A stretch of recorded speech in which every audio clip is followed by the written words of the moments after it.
Nalangkik ang hagip sa pasawa.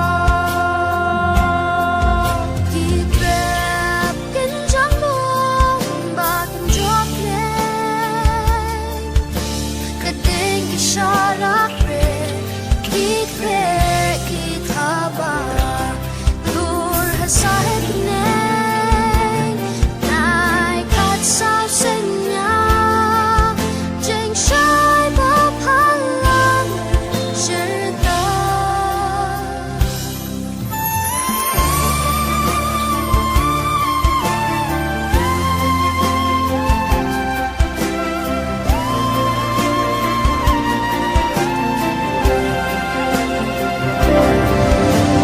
Tang kasih pasal